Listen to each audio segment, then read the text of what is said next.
વિસ્તારમાં આવેલા નાસિરનગર ડિમોલિશન મામલે હજુ પણ અનેક સવાલો યથાવત છે। ડિમોલિશનની કાર્યવાહીને 2 અઠવાડિયાથી વધુ સમય વીતી ગયો હોવા છતાં સુરત મહાનગરપાલિકાના જવાબદાર અધિકારીઓ હજુ સુધી સમગ્ર મામલે ખુલ્લેઆમ સ્પષ્ટતા કરતા જોવા મળ્યા નથી। બીજી તરફ સ્થાનિકોના જણાવ્યા મુજબ આ કાર્યવાહીમાં અંદાજે 100 જેટલા મકાનો તોડી પાડવામાં આવ્યા હતા, જેના કારણે અનેક પરિવારો બેઘર બન્યા છે। આ સમગ્ર ઘટનાને લોકો ભૂતિયા ડિમોલિશન તરીકે પણ ઓળખાવી રહ્યા છે। ત્યારે હવે ભાજપના માઇનોરિટી સેલના મંત્રી ઝાકીર શાહ મીડિયા સમક્ષ આવ્યા છે અને બિલ્ડર તથા લેન્ડ માફિયાની સંડોવણીના આક્ષેપોને નકારી કાઢ્યા છે।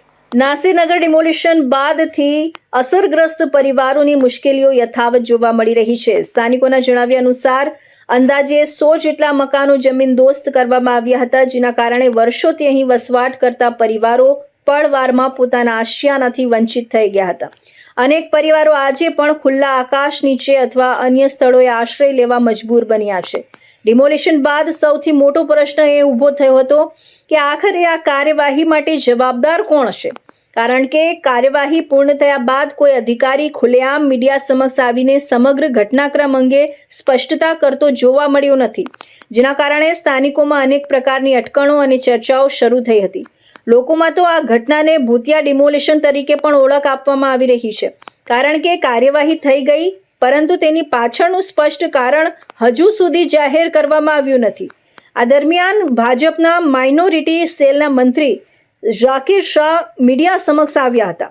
હવે ડિમોલેશન તો થઈ ગયું, હવે જે પણ છે અમારી પહેલાં પણ સરકારે ડિમોલેશન થયું છે ને એમાંથી ડાયરેક્ટ ચંદ્રશેખર આઝાદ બ્રિજ નીકળ્યું, ત્યાં 90% ઝુંપડપટ્ટી અમારી ડિમોલેશન થયું ને બધાને એક ફેમિલીને આપણે સરકાર તરફથી ફાળવ્યું છે, સરકારે ફાળવ્યું છે ને અમારી બધાની છે ને આજે બધા બેસાન આવાસની અંદર બધા ખુશ છે। તો હવે આ લોકોને કઈ રીતે મદદ કરવામાં આવશે? હવે આપણે આ 90% ઝુંપડપટ્ટીને ડાયરેક્ટ ફાળવી આપ્યું સરકારે। અમારી એક જ રજૂઆત છે મહાનગરપાલિકાથી કે આ 10% ગરીબ વસ્તી છે એ લોકોને પણ મકાન ફાળવી આપે એવી અમારી સરકારથી ઉમ્મીદ છે અમારી। તમે અત્યાર સુધીમાં કોઈ માંગ કરી છે ખરી? હવે અમે માંગ કરવાના જ હતા, પણ આમાં છે ને કે બહારવાળા લોકો આ પ્રજાને, ગરીબ પ્રજા ને ડાયરેક્ટ ગેરમાર્ગ દોરવામાં આવે, ખોટી રીતના એ લોકોને ડાયરેક્ટ સોશિયલ મીડિયામાં વિડીયો મોકલવામાં અને મારા વિરુદ્ધમાં પણ કર્યું, એટલે મારું મન થયું નહીં। એટલે હું પહેલા દિવસે ગયો, બીજે દિવસે મારું જ્યારે સાંભળ્યું એટલે મારું મન થયું નહીં, એટલે હું નહીં ગયો રજૂઆત કરવા। ઝાકીરભાઈ, શું કીધું ડિમોલેશન ભૂતિયા ડિમોલેશન છે? ખોટી વાત છે, બિલકુલ। કઈ રીતે ખોટી વાત છે?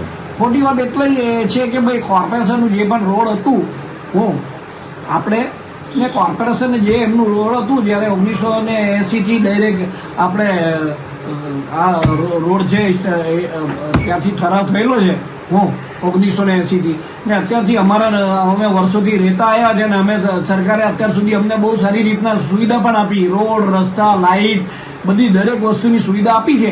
હવે સરકારને એવું થયું કે ટ્રાફિક વધારે થાય છે ને અહીંથી ડિમોલેશન કરવાનું, રોડ રસ્તા કાઢવાના, તો સરકારે ડાયરેક્ટ અહીંથી રોડ રસ્તા કાઢી હવે સરકારથી એક જ ઉમ્મીદ છે કે બધાને તમે રૂમ ફાળવી આપ્યા, આ અમારી ગરીબ બસ્તી જે બાકી છે એ લોકોને પણ ડાયરેક્ટ તમે ફાળવી આપો, એટલી સરકારથી નમ્ર વિનંતી છે।